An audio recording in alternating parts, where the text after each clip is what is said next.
Hello, my name is Dylan Doherty, and I'll be discussing various causes in the decline of average wages, mostly for the middle to lower classes. The decline in wages are the effects of companies becoming more globalized by finding cheap labor overseas and how automation in industries has eliminated jobs. I will also talk about the lack of competition amongst businesses to not only compete for products but for labor wages as well, and most importantly, the decline in union membership. Due to the Industrial Revolution, manufacturing jobs were being created across the country, which increased the demand for labor. As productivity grew, so did the rise of income, until the 1970s when issues with wage setting policies began to arise and individuals started seeing a flattening in wages. Productivity continued to grow, but wages stagnated, creating what is known today as the gap. To this day, wages are still flat, if not slowly declining when accounting for inflation. And on top of that, the decline in unemployment is creating more of a surplus in the labor market. America is constantly creating jobs, which indeed does decrease the unemployment rate, but there is a surplus of workers that give the companies the power to keep their wages down. The decline in wages greatly affects not only the national income but the economic market itself. Companies are putting downward pressure on wages to try and keep a greater profit. CEOs and other leaders of these companies, known as the top 1%, have over 40% of the country's income, according to the graph. One of the issues with the wages declining is that American companies are starting to outsource their businesses for cheap labor and becoming more globalized in the world economy. In an article by Working Nation, 3.2 million manufacturing jobs were lost between 2001 and 2013. In the graph, you can see that in 2001, when according to Working Nation, is the year that China entered the World Trade Organization and when America's globalization took off manufacturing less and importing more. Manufacturing is the one of the main industries that is being moved overseas. Therefore, companies mostly only move low-skill jobs abroad. Companies move to more undeveloped countries because the workers have a lack of education, which will prevent them from getting higher wages. On the contrary, there is an increase in the demand for high-skilled laborers for work in the service industries and higher education jobs like engineers or doctors. As you can see in the next slide, the employment growth for high-skilled workers shot through the roof, while low-skilled jobs actually saw an overall loss in jobs. These lower-paying jobs are easy to replace because they do not require high education or human processing to perform the task. Individuals who find themselves in these lower-skilled jobs might be lacking a strong education that could lead them to build a solid skill set. As we may all know normally, if you have a higher level of education, you will receive a greater salary. Unfortunately, no matter the level of education, individuals are still seeing a decline in their wages. With lower skilled manufacturing jobs becoming automated and moving abroad, a focus on education will help students increase their knowledge and skills to set to be better prepared working in a higher end service jobs.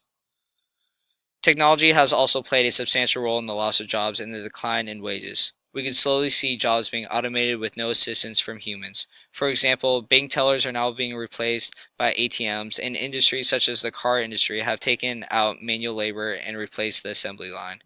This puts more people out of the workforce and in search of more labor, pulling down the national average wages. Amazon Go is actually the newest grocery store that is almost completely automated. The only human interaction is to check identification for alcohol or for people to ask any questions.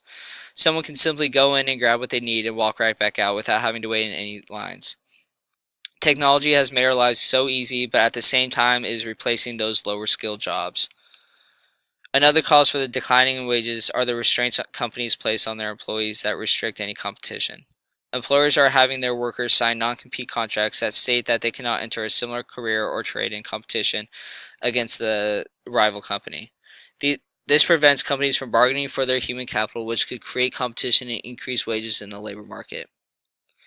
An individual's human capital describes their level of education, skills, and experience learned in the workplace. Human capital is what employers are looking at and is unfair to those who have not reached their full potential to be signing non-compete clauses so he or she cannot work in a similar profession and work his way up the ladder.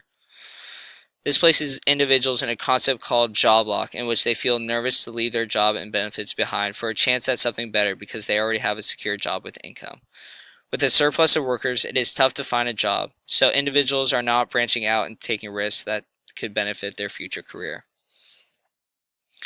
Therefore, with little competition between businesses, companies can be the main cause of stagnation in wages. More companies are are more worried about their shareholders and making a profit than to provide and protect for their employees.